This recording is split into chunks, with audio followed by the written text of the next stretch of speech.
Good morning, Coffee Moaners. Morning, Coffee Moaners. We are much earlier today, so we apologise for anyone that might be looking for us at 10, which is our usual time. Good morning. Welcome to anybody that may be new. Welcome to our regulars.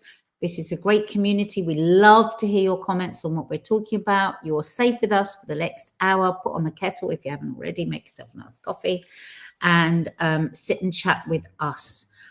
If you could hit the subscribe button, please, so that our videos can get out to more people, that would be fantastic. And wow, so Trump, woo, he has discovered the answer to autism. So, wow. Well, he's not just discovered the answer to autism. He's got a whole range of opinions on health issues. What an expert. Do you know what? He's the first person I'd go to if I wanted to. Didn't he suggest injecting bleach into you for COVID? The anti-Israel sentiment increases as the genocide rages on with the fires and brimstone. Truly, truly, truly. The horror story each day is worse than the day before. Italy grinds to a halt. Italy, viva l'Italia! And Farage is mixing it all up again. The world is very precarious. We've also got some funny videos for you, and we've got something that isn't in the title. We're going to be talking about how unsafe girls, and I would say women as well, Mark. I don't know why they just say girls. Yeah. A majority of girls and young women and old women like me do not feel safe on transport. Well, I think what's most arresting about that story is the adjustments and shifts and changes that women make as a matter of course. We don't even think about it. We just have a long-running checklist in our head to try and keep ourselves safe. So we've got lots of clips, got a fair few clips from Trump. We've got a really impassioned clip from Italy relating to Israel, a frustrating clip from Mick Huckabee, the US ambassador to Israel, an incredibly sensible piece of commentary from Lanzi Bear, one of the Hadid daughters, because also something else that's not in the title is Jimmy Kimmel is back tonight. Now, forgetting whether you're a particular Jimmy Kimmel fan, whether you've been engaged with it, it's part of the Trumpian playbook in America, tied up with the Charlie Kirk shooting. Kimmel, a stand-up comedian, chat show host in America, huge in America. You may not know him here, but it's huge in America. But the fact that he's going back and he's back tonight on TV speaks to the efficacy of being able to kind of vote with our fingers, feet, and wallets, and how that can get results. So we're going to talk about that too. And GHS is already in the chat room saying he's pushing against Big Pharma. Now, well, let's start with Donald Trump and his claims that pregnant women should stop taking paracetamol because it causes autism. I'm going to play a little bit of devil's advocate in this because it's part of his Make America Healthy Again. It doesn't have the same ring, does it? MAHA as MAGA. Him and Robert F. Kennedy. Danny fucking Price describes Robert F. Kennedy as sounding like he's speaking into a fan. I don't know quite well. So this is the announcement today or last night that Trump is linking paracetamol to autism. He's urged pregnant Americans not to take paracetamol over claims it's linked to autism in a move that contradicts medical guidelines. Him and his health secretary, RFK Jr., have urged them to fight like hell to avoid taking the drug. Don't take Tylenol, is what he said. And so we've got a few quotes here. Tylenol, which is like our paracetamol, isn't it? Is it? Yeah. Yeah. So should we hear from the big man himself? Let's. When the alternative is that nothing bad can happen, let's do it now. I was just saying to Bobby and the group, let's do it now. Nothing bad can happen. It can only good happen. But with Tylenol, don't take it. Don't take it. And if you can't live, if your fever is so bad, you have to take one because there's no alternative to that. Sadly, first question, what can you take instead? It's actually, there's not an alternative to that. And here's another moment. I think should be taken separately. This is based on what I feel. We want no mercury in the vaccine. We want no aluminum in the vaccine. The MMR, I think, should be taken separately. This is based on what I feel. The Just what you feel. mumps, measles, and all the three should be taken separately. And it seems to be that when you mix them, there could be a problem. There's no reason to give a baby that's almost just born hepatitis B. With Tylenol, don't take it. Don't take it. And if you can't live, if your fever is so bad, you have to take one because there's no alternative to that. Sadly, first question, what can you take instead? It's actually, there's not an alternative to that. There's a rumor, and I don't know if it's so or not, that Cuba, they don't have Tylenol because they don't have the money for Tylenol. Oh. And they have virtually no autism. Okay, Oh. Tell me about that one. Oh my God. Oh my God. Oh my God. Sort of rambling thoughts in there. Oh, Nats. Jesus. And have a thought for the people that do have autistic children that are going through all sorts of emotional roller coasters, right? None of this is proven, but, and this is not, I don't think it's Trump's place or JF Kennedy's place to do this, because they're both completely, they do not have the credentials to do this. But there is, I very much believe in questioning a lot of what Big Pharma does. And I do question a lot of what Big Pharma does. And as many of you know, I use complementary therapies. My whole family does complementary, which means not knocking out all medical science and how far we've come with so much, but questioning it. Just do I really need to take that? I'll give you an example. Okay, Go on. Before you give an example, yeah. I just want to throw a spanner in the works to this, just a little bit. Yeah. He's rambling. It's Terrible. Imprecise. Terrible. It's based on hearsay. He's suggesting Cuba. He's saying this. He's saying there's nothing else. Cuba haven't got the money to buy a Tylenol. I just want to add this aspect to it, because you could argue there are two ways of approaching this. Just quickly, yeah. No, that's all right. Go on, darling. One is, well, he's pushing against Big Pharma, which I've always thought, well, maybe that's RFK Jr.'s thing. And after COVID, we felt an overreach of sorts by Big Pharma. So I think there is a huge debate and a rational debate to be had about a sector, the pharmaceutical sector, that, like the weapons manufacturing sector, depends upon illness for the sector to survive. I am obsessed with the number of, from dentistry to vets to the cancer treatment. I am fascinated by how there has to be, for many companies, that when you monetize healthcare, they have a vested interest in illness. Of course. And I think that we would say that we ask questions. Dina very keenly asks questions. I know a number of people I really respect in my private life, who follow RFK Jr. and sign up to some of his theories. Now, what I'm intrigued by and interested in is, at what point is, because it's coming out of Trump's mouth, it's immediately dismissible, and it doesn't make sense. But where is that fine line between challenging, questioning, rethinking some things, and maybe getting to the heart of where the cause of some of these conditions is, versus just madcapped lunacy? Now, madcap lunacy stood on the international stage spouting it. No, I agree. Now, someone in the chat room here, GHS, is saying, but he's pushing against Big Pharma. I think we should. Well, I think we should. But the interesting detail is the Trump administration has, though, pledged to ramp up production of another drug called leucovorin, which is typically used in cancer treatment and is produced by GlaxoSmithKline. So so even by your own standards, anyone who's sort of saying he's doing this for the better good of pushing against pharmaceuticals, he's always making money. Yeah, he's pushing another drug, which I'm sure he's probably bought into at a lower. I bet all of his cronies bought into GlaxoSmithKline yesterday before his announcement. Wow. I promise you, it'd be interesting to know. Wow. So he might be knocking their shares have plummeted, haven't they? Yeah, he might be knocking, and he probably shorted Tylenol. Remember, he's never doing anything for anyone other than himself. No. But there is a bigger, wider question about Big Pharma.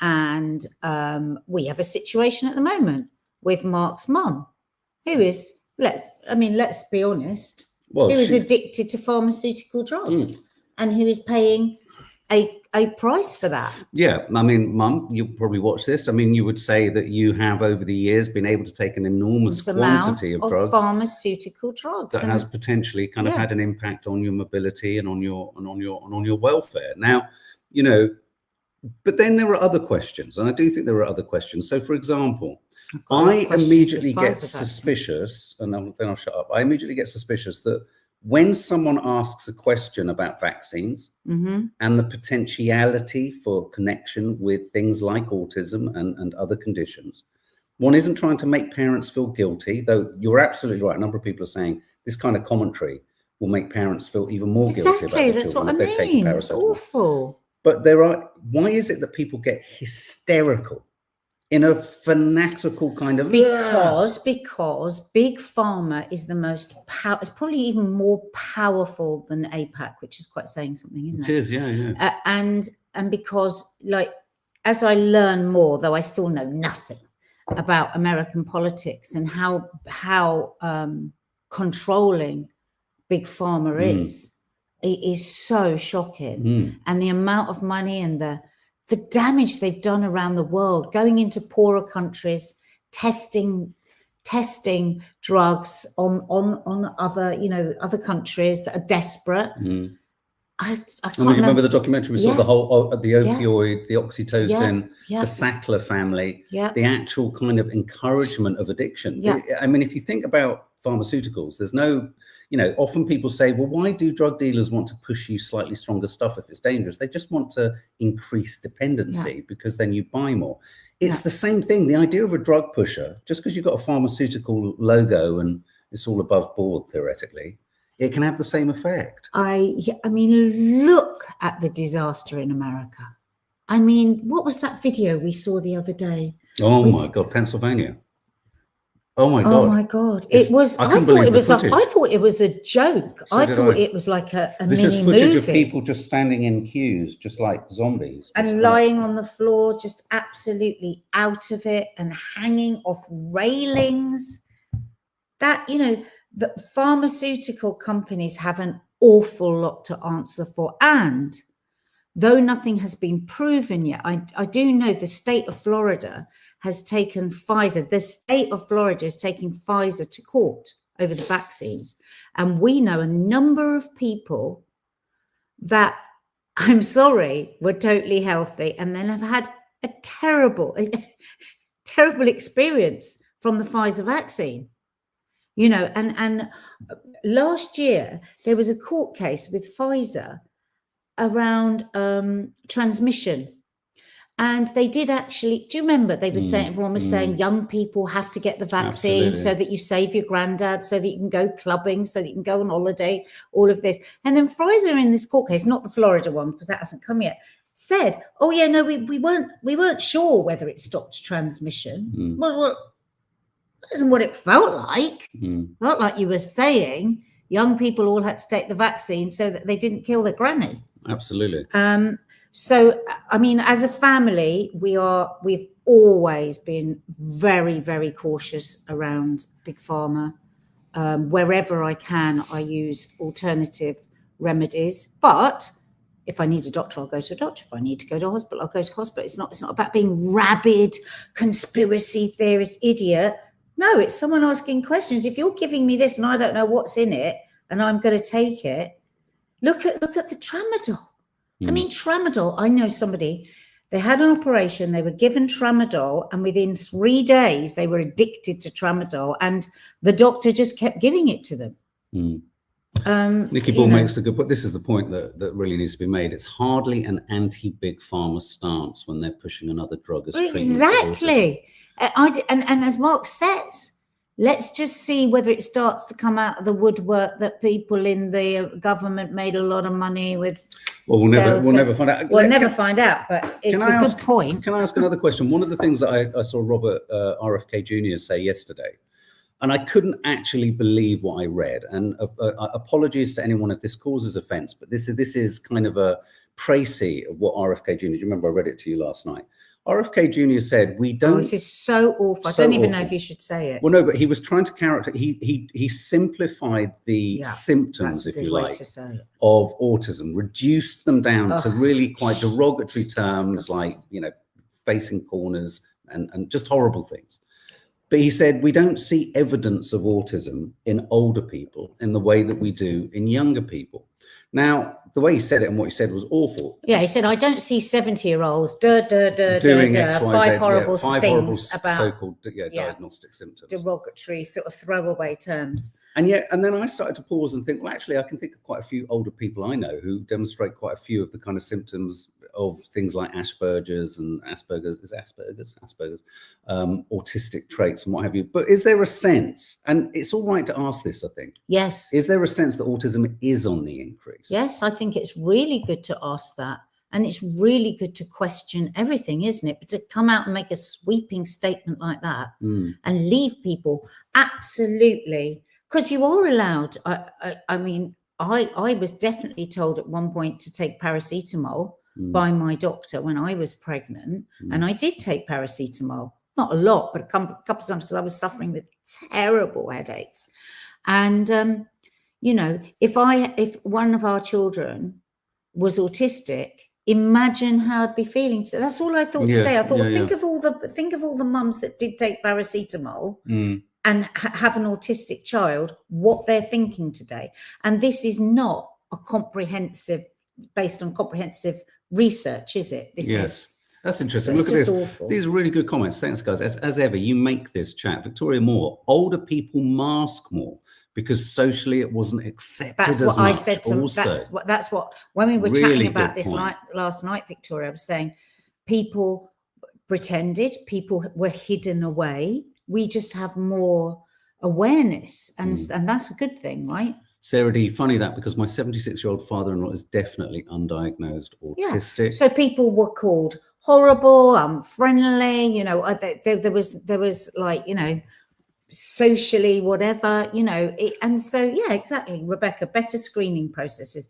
The man's an idiot to come out and say that. You're absolutely right. Hilary Daly, do you remember thalidomide? And I do. My mum was offered it when she was pregnant with Dina. Yeah, and I do think that, a story like that, especially such a sort of orange sack of hot air coming out with this. It's like, when has he ever cared really about anyone other than himself or his family? And in certain communities where vaccines were tested on people, oh my God. I mean, you look into the history of some of Big Pharma, is so shocking. And yet we're not supposed to have any questions. Because if we question it in any way, you're just a conspiracy theorist nutcase. Wrong. Yeah. I'm just going to play. I've got a couple more quotes here from Trump. Hepatitis B is sexually transmitted.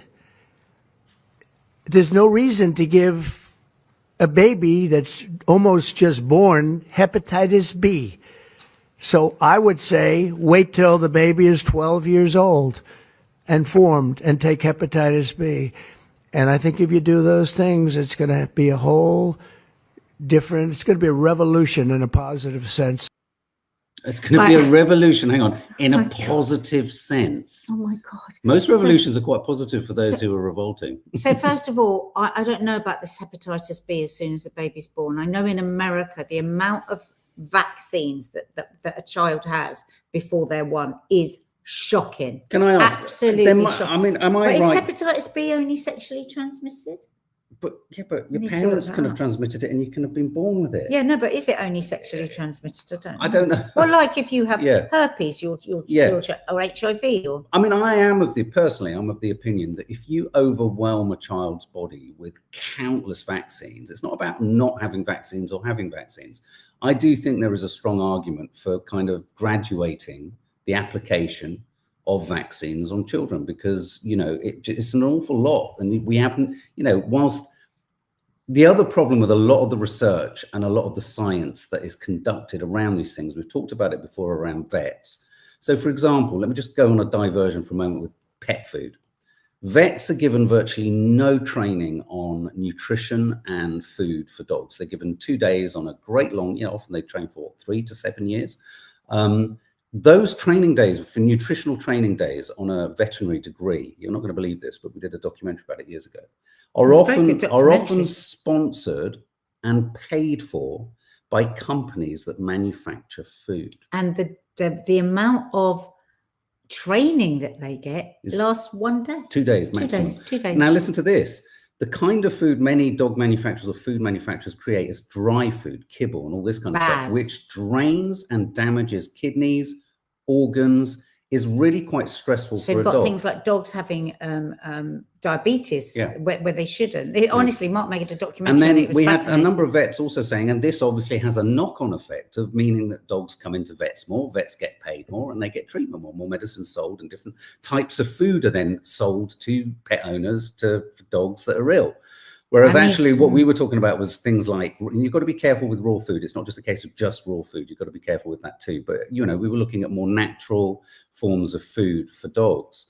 And our dogs are fed raw, but we don't just chuck them a chicken leg. It's like, you know, we buy it. But that's a small example. So the science that we're told, the science that vets are told, has been jaundiced and compromised because it's actually research and data that comes from dog food manufacturers. Because it's very difficult. We had a lawsuit over our heads by the Pet Food Manufacturers Organization of this country, tried to stop the broadcast of our documentary because they were so fearful that what we were saying, we pushed back with the broadcasters' lawyers and they had to step down because they couldn't actually prove that what we were saying was wrong.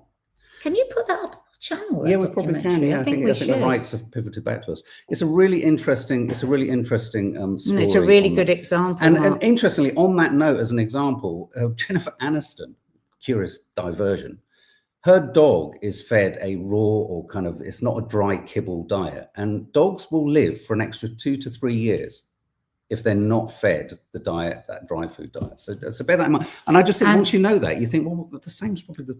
And this is interesting as well. We've gone off on one a bit, but it kind of shows you, that like, if you think about it, dried food with a load of processed shit in it, we know that makes us unwell. So why wouldn't it a dog? Yeah. But as Mark said, the vets literally can't run their surgeries without that support from the dog food. And when you go into the vet and it's just one wall of one food, isn't it? And it's like, yeah, no, it's a good example. Yeah, no, babies born in the UK do receive hepatitis B vaccine. Part of a 6-in-1 schedule. So 6 vaccines in one jab. Is that right? Yeah. 8, 12 and 16 weeks old. Wow. Yeah. That's a lot. I just want to play you a final quote from Donald Trump, the expert in health matters. 24 hours of birth, the first one. Bloody hell. Yep. Really? Check this out. For people, the ones I've seen, it hasn't worked so well. I got a lot of friends, they're fat. They said, yeah, I lost some weight. I said, you don't look at to me. Don't look up to me. So he's basically talking about Ozempic. Let me hear. $1,300 for a shot of like an Ozempic or the fat, I call it the fat pill or the fat drug. Sometimes it works, I guess, for people. The ones I've seen, it hasn't worked so well. I got a lot of friends, they're fat. They said, yeah, I lost some weight. I said, you don't look it to me. Rude.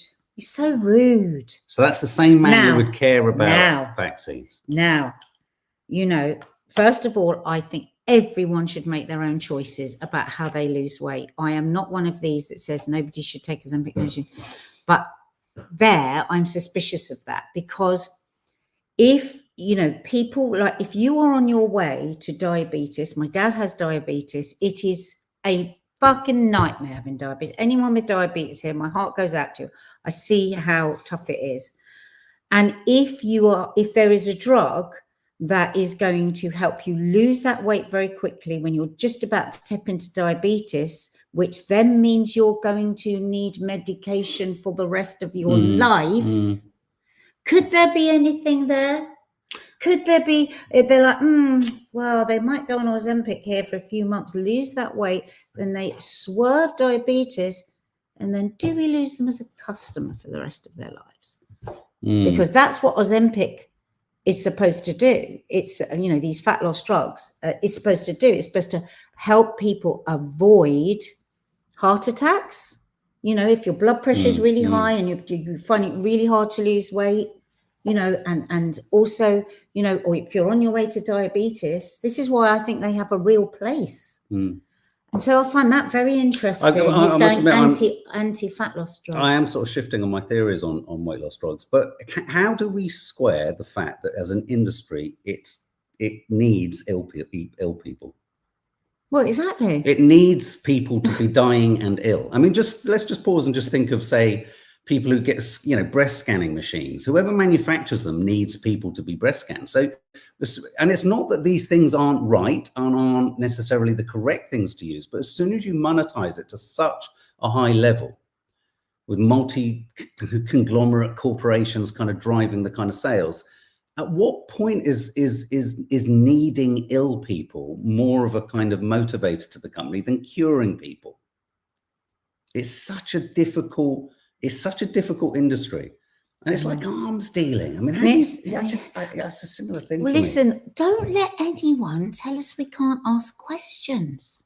We're not defending big pharma parasites at all. Who's defending big pharma? No, we're GHS, complete opposite. But I think you were suggesting Trump was criticizing big pharma. He's just diverting people to different big pharma that he's got money invested in. No, we're absolutely saying the opposite, honey. We're saying we absolutely should. And, you know, I am very, very upset with some of the people that I know that have had catastrophic health impacts after having the Pfizer vaccine, and Florida is taking Pfizer to court. We were actually saying we need to question, but for somebody to, as idiotic as Trump, to stand on the stage and throw people into a tailspin today is a disgrace. And I wouldn't trust JFK with decisions about my health. RFK.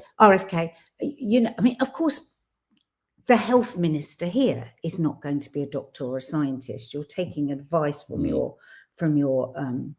the experts, but it just is also random. It's just like cats in a bag, isn't it? It's just the rambling of Trump. I mean, it's very frightening for America. Very. GHS, you say we don't know if he's diverting to another. The Trump administration has pledged to ramp up production of leucovorin. Never heard of it. LEUCOVORIN, which is typically used in cancer treatment to counter the side effects of other drugs for use with autism patients. Hang on a minute. Yeah. Hang on a bloody minute.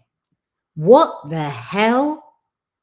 Who would take? Okay. So who's going to swap from paracetamol? Put your hand up if you would swap from paracetamol to whatever levurocorin is. Never heard of it. So you're so right, Mark. He's swapping one for another. Yeah, well, it's basically he's hedging and then he's shorting one stock and he's investing in another. We don't know that for sure. But that's what it feels like. Absolutely. That's what it feels like. I just want to show you, it's a kind of funny, it's more an odd clip just to bridge us out of this conversation. Everyone's saying no fucking way. No, absolutely. Wouldn't use it, wouldn't turn to it. I mean, I felt really guilty on the occasions that I took paracetamol when I was pregnant. But I was literally desperate. My headaches were so bad, I couldn't function, I couldn't work. And but I was absolutely assured by my doctor. Everyone talk to their own doctor. Never do what anybody says on bloody social media about your health.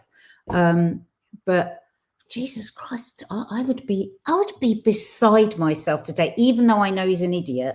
I would be beside myself. Elsie, I finally made a live. An American here that can't sleep. Thinking about Trump literally gave me a nosebleed the other night. Sweetheart. We aren't all stupid and crazy. We I promise. We know, and our sympathy is with you, and we love America when we can't see ourselves ever going to America again, but we love America.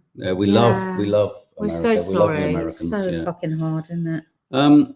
Just as an interlude, like an advert, let's just, before we bridge over to our next topic, here's a moment behind the scenes with Simon Cowell. I just found this, you know, when you watch something and you can't stop but watch it 20 times. I know he's walking down the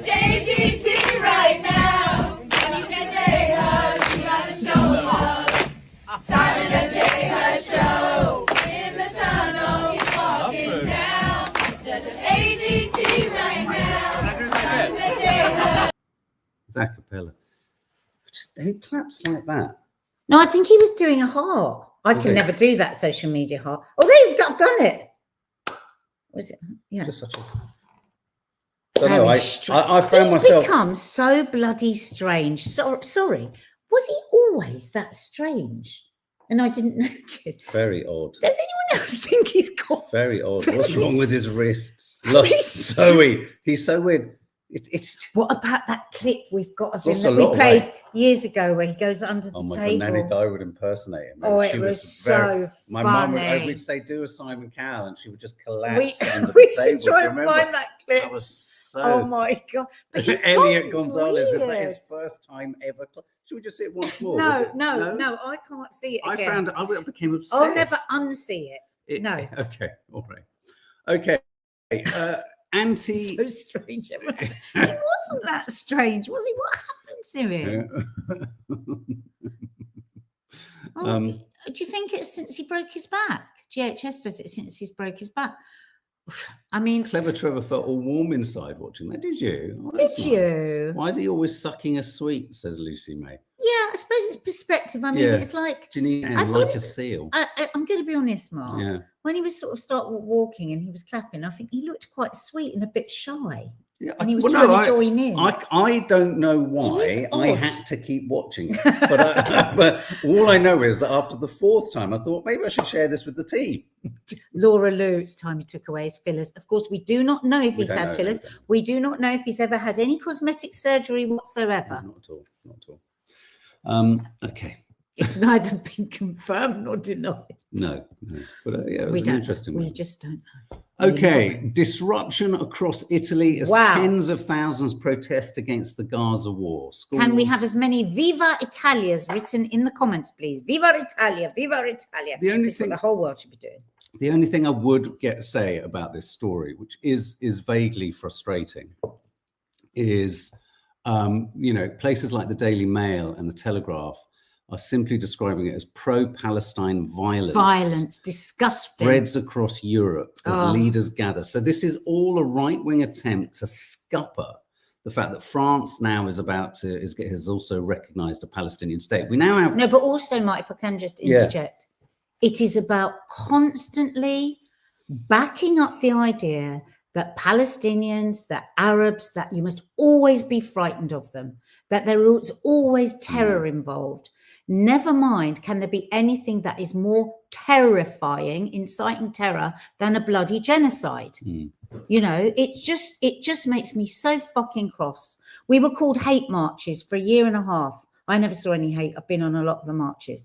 And this is the same sort of thing. There's always going to be fractions. There's always going to be corners of people that do things. But this is a nation standing up and saying there's a genocide and something needs to be done. Absolutely. The Guardian is reporting that tens of thousands of people took to the streets in dozens of cities, shutting schools, disrupting trains, blocking ports. Lots of clips online on Instagram of this in one of Europe's largest nationwide protests against Israel's offensive in Gaza. And our friend Tori, who Yeah. watches the show, is a regular watcher, who lives in Italy, said everything was just shut down. So here she is. And I think part of the frustration, one could ask, well, why is Italy kind of spiked? I mean, there's resistance, there's pressure, there's anger, there's frustration, there's peaceful protest happening everywhere. But the reason it's kicked off in Italy is because Italy has so far distanced itself from this coordinated move to recognize Palestine. The Prime Minister, Giorgia Meloni,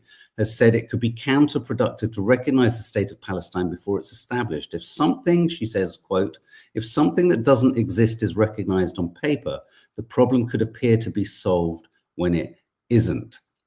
This 24-hour strike on Monday took place with unions kind of bringing really Italy to a halt. And of course, when you see images of violence and aggression and anger, this does play to, as I'm sure many people on the Tommy Robinson March would say, any violence there plays to whoever on the opposite side of the political spectrum wants to say you're irrational, unconditional, ridiculous, extremist, etc. Did you see this? Tori sent us this. No. Oh, I I'm didn't so really. annoyed I didn't No. send you this. So this was in. Shall I send Send it the to you? link to me and I'll It's quite incredible just send it to me on WhatsApp. because that is That should be a headline, because how powerful is this? This is the parliament. We didn't, Jocelyn. I know that Jeremy Bowen did a documentary last night at 8 p.m. on Gaza. Oh, did he? Yeah, no.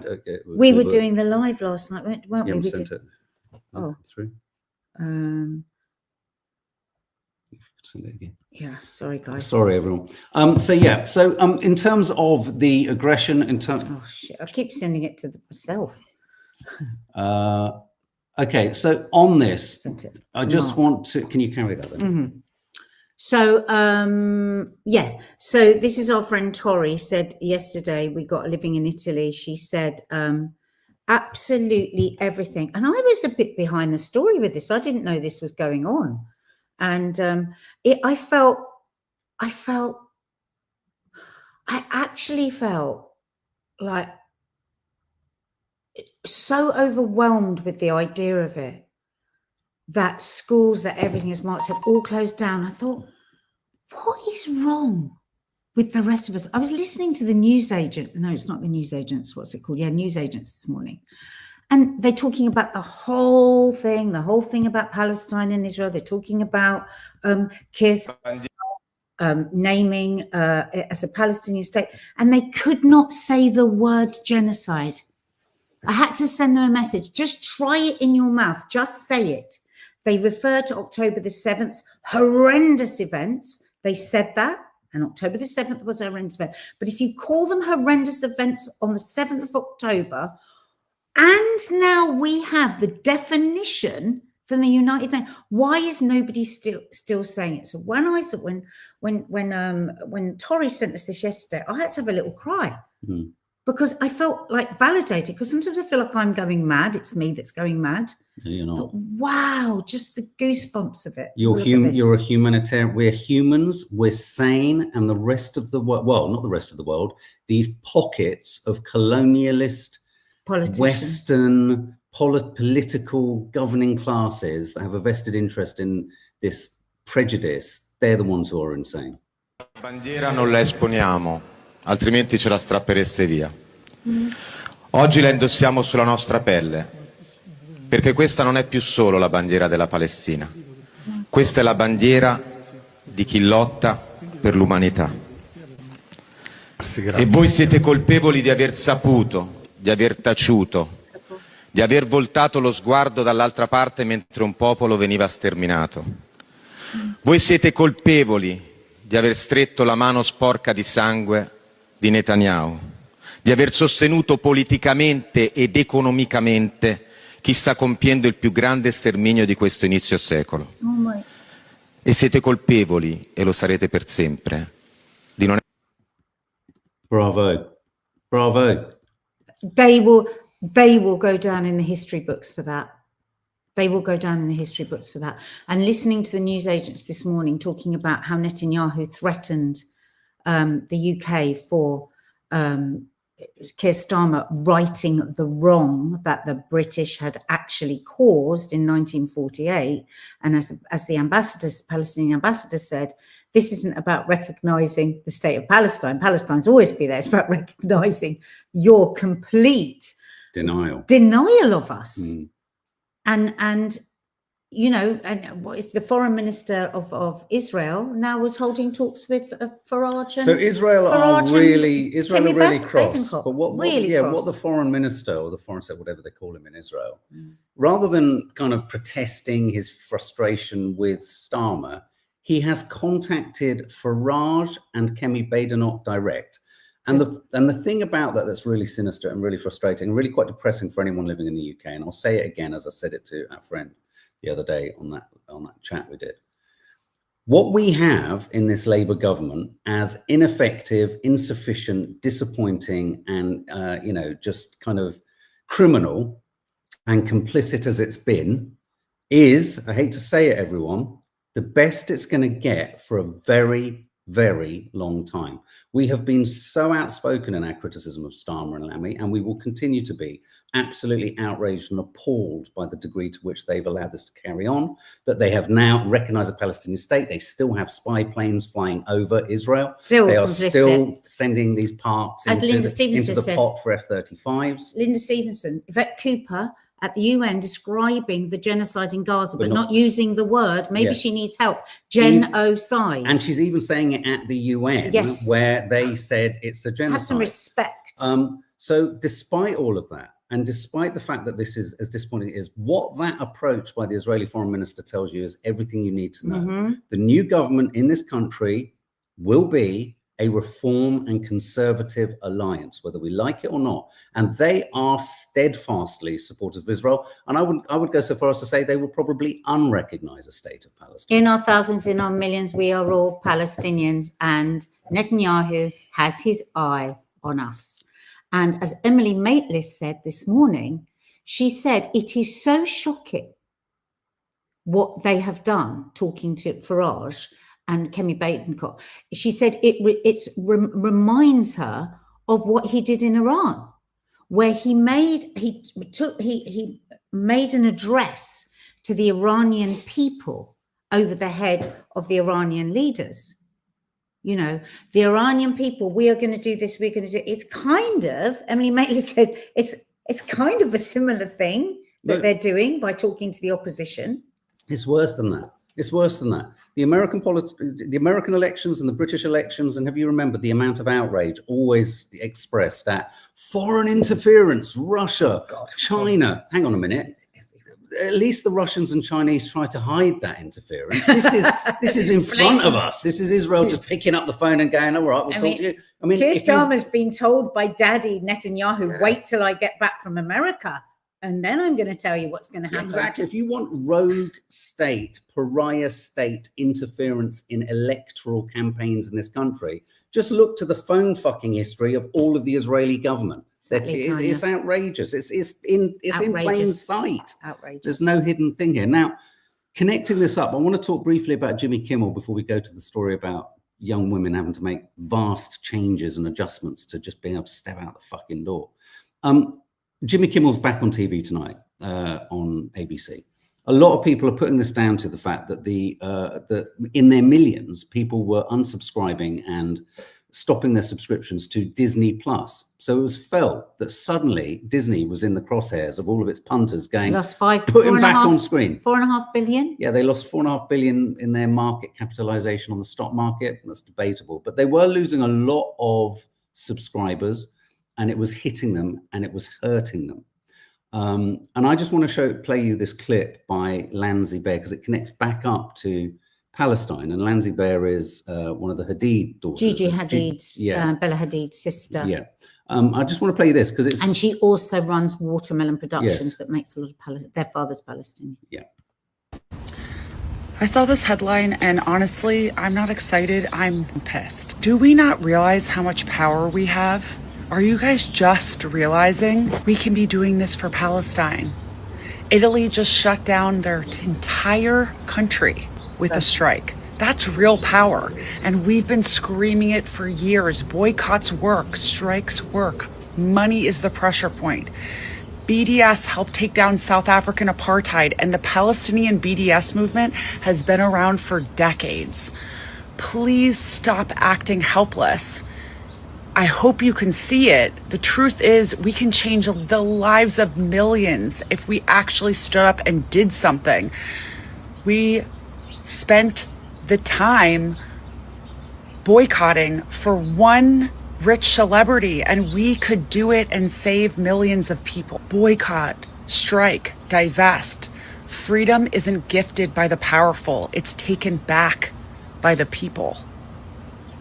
And I just think it's a really telling lesson around Jimmy Kimmel. I think we've seen the efficacy of protesting with your wallet and pushing back. Well, against America the decision. want to make it illegal. I think they slipped it through to illegal. Yes. To not buy from Israel, to boycott Israel.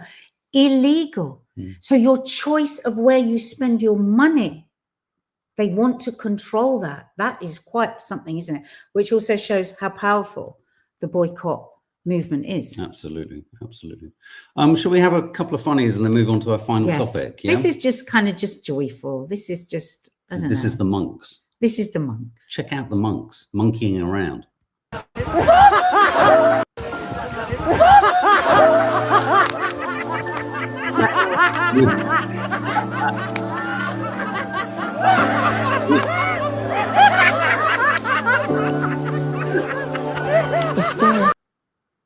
I've never seen so many. I never thought of seeing monks fall about. Just do would be it so much again. fun. You know what that is? That's being so open. Yeah. That's what that is, to just take the joy when it comes. Yeah, absolutely. That's true. Let me just pop They're it Buddhists, up one more. right? I'm trying to get it right at the beginning.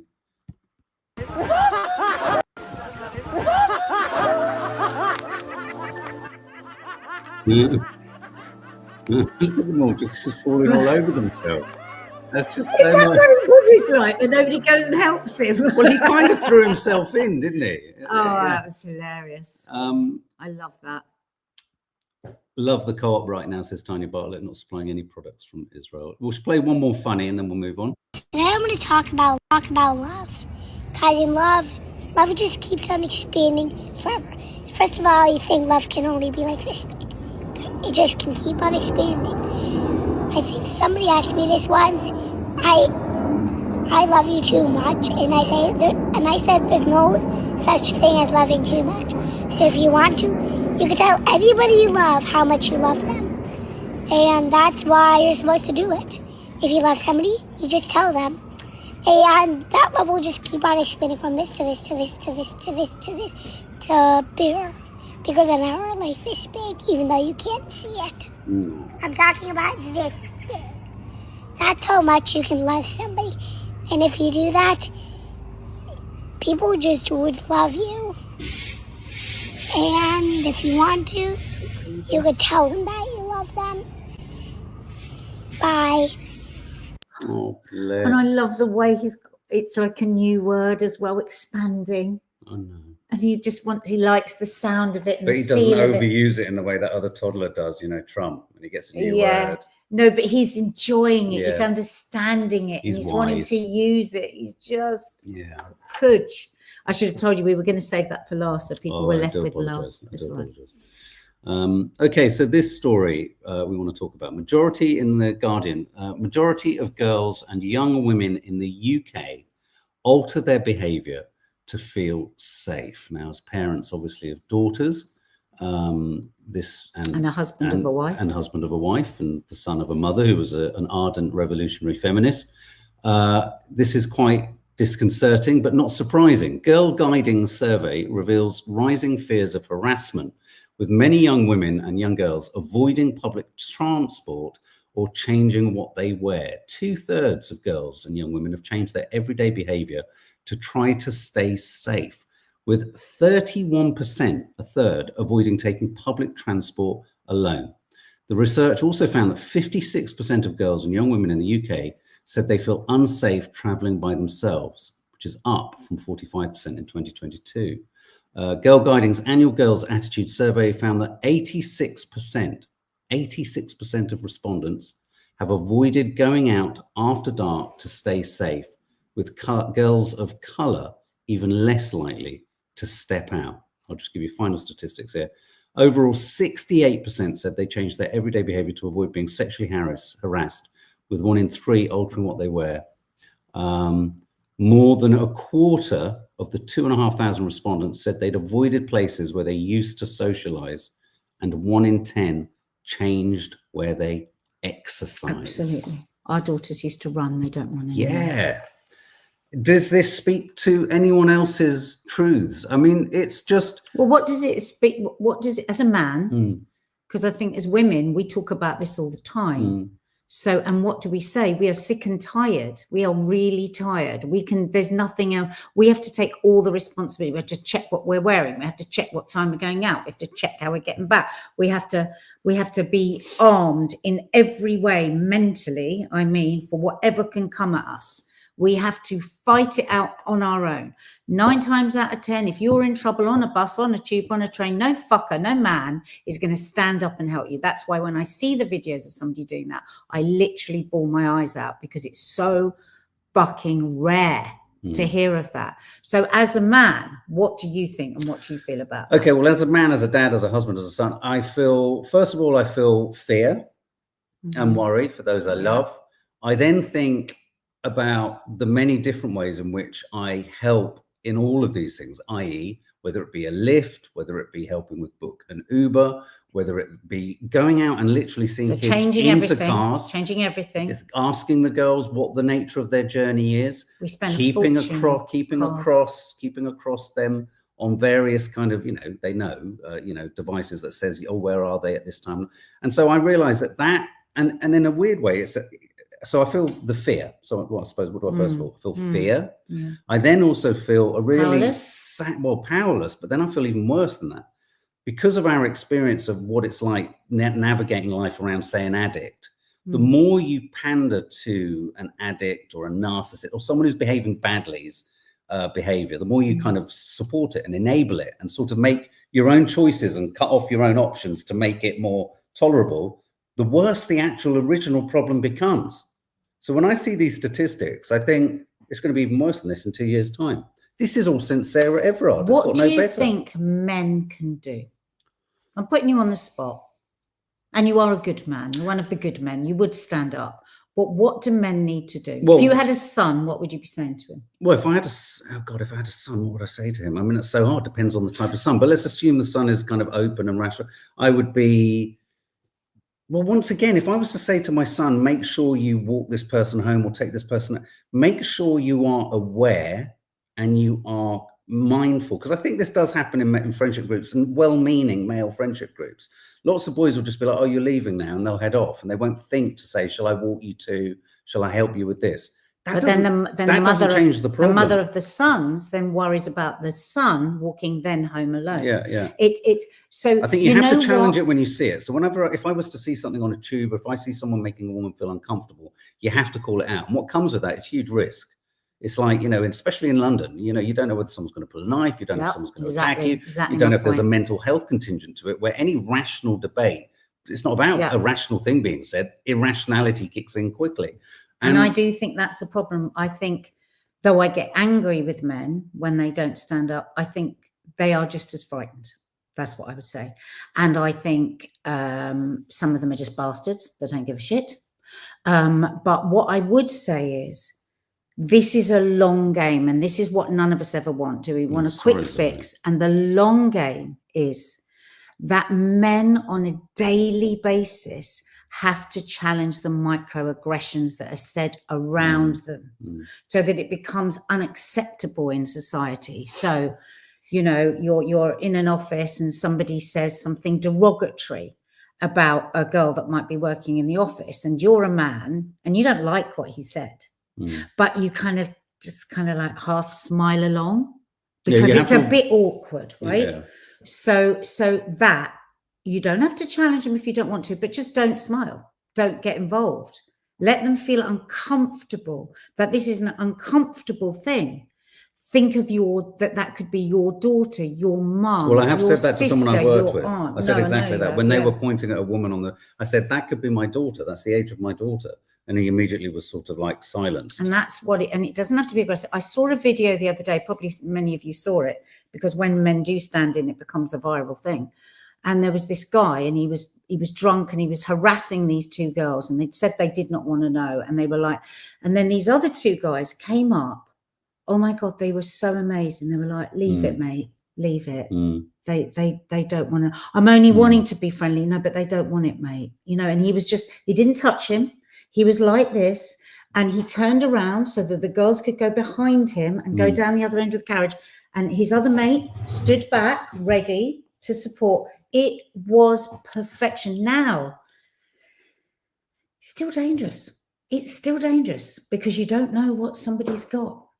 No, it truly makes a point. Don't forget, Stephen Lawrence was killed. It's not just girls. No, absolutely. That's what I said. It's fearful for the boys as well. But we are specific, and we are today talking about girls too. Friends with sons, and it is scary. They're scared about them walking home late at night. So I think something that could kick in somewhere is a shared understanding. Society. It's not seeing it as difficult or awkward and a case of losing your standing in a group of other men to say something that's supportive or caring or critical of, say, an opinion or something. Or even just don't laugh along. Yeah, exactly. But also, I do think there needs to be, when you're out and about, how do you make, I think once you're in the acute situation of something happening out and about, that's where it seems to be increasing. That's where there seems to be an increase in kind of harassment, staring, looking, unwanted advances, women being, Zoe, you've just shared a couple of stories there of just men just staring.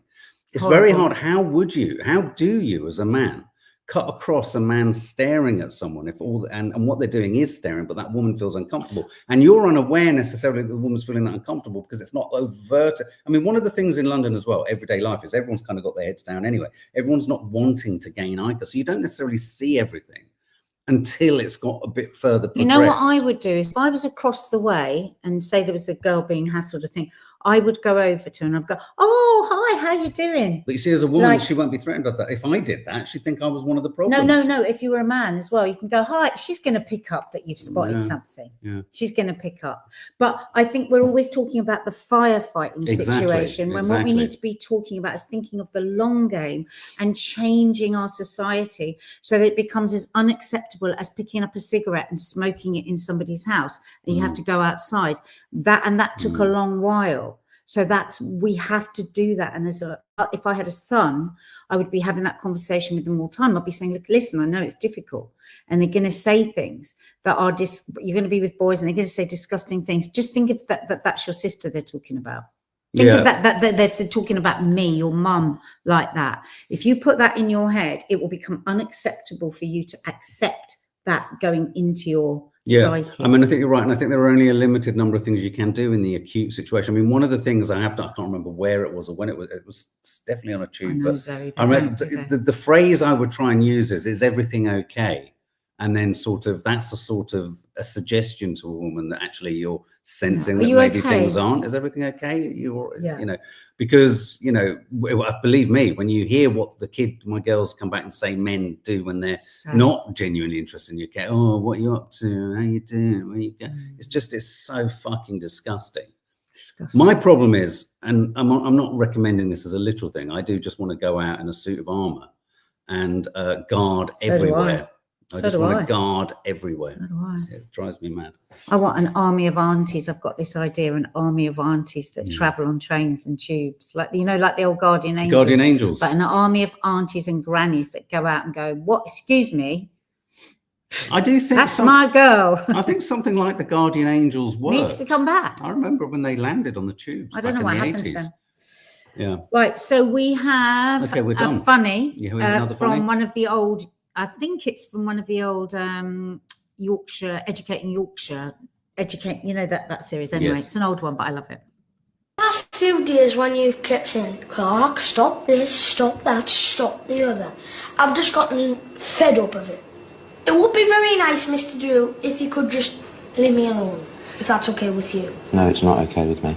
I'm not just going to leave you alone. Because actually, just leaving you alone means that you just behave in a way that stops other people from learning. Isn't fair to everyone else. If you don't leave me alone, I'm just going to get worse, Mr. Drew. I don't agree. This tone here that I'm speaking in now is going to get groanier and groanier and groanier. Do you not think you ought to behave? Well, what did I come down here for? Do you not know? I'm a problem child. I have problems behaving. Is there a part of that you don't understand? I'm not sure where you're going with Clark. I'm not sure where you're going with this. The bit I don't understand is where you're going with it. But okay. Clark, I've come down to get help, not to be told off. Okay, Clark. I tell you what now. You need to understand that we will. Wow. But you know what I see? Yes, he's cheeky. Yes, he's all of that. But what an excellent communicator. Do you hear a cry for help? 100%. But the way he's communicating that, a lot of people just go, "Oh, what a naughty child." No, I don't. I hear, okay, that's a bit of a gift, the way you can communicate and speak up for yourself. He could possibly be a politician. He frightens me. He frightens me on many good and bad levels. Christopher Condell, I hope you saw last night's Home Time. There's a passing reference to a rather lovely hamper you sent to us. Oh, yeah. But also, Christopher has just gifted 50 memberships. So 50 of you will anonymously now be able to access the political free zone that is our No Name Sunday show on a Monday, sometimes on a Tuesday if we're having a traumatic week. And watch the one that we did last night. Mark pulled off a blinder. Did I? Oh, I thought you meant later in the night. Mark. What? Anyway, Christopher, that's please, incredibly kind of you. Thank you so much. Please thank Christopher if you Yes. are one of those that got the membership. They go out randomly, so we don't know who will get them, but that's so kind. So kind. Lots of And love. there are more good people than bad people in the world. I swear it. I swear it. I swear it. Yeah. We see so many of you here, you know, and the world doesn't want us to think that way, but it is. Look at Italy. And also, Christopher made a point in there that you are in a wheelchair, Christopher, and you said that you make the effort always to walk women to their cars and see them safely. You know, I do think looking after women isn't a patronizing act. No. I think it's, you know, that supervisory aspect is part of the solution. I think we're looking after each other. It's like, as women, we will get each other home. Yes. You know, it's about being on your own is a scary thing, you know. And like when the girls have been walked home by somebody, we are very happy to then get them an Uber home or to make them up a bed to stay the night. We just all got to look after. We are a society. We have to look after each other more. There you go, Nadia. You're Farida saying more cooking from Mark on the No Name Sunday show. Yes, yeah, I'm sure she'll get me to do more. We're going to do that. Difficult things. We're going to do that in the members area. Mark is going to be making a dish, something every week. Oh my God. Okay, guys. Well, look, have a lovely day. I'm not too sure what else will be landing on the channel. Nadia Unfiltered will be coming soon. Yes. How to Stay Married soon. But keep your eyes and ears peeled. Hit the notification bell. Subscribe and hit the notification bell, and you'll know when something is landing. All right, guys.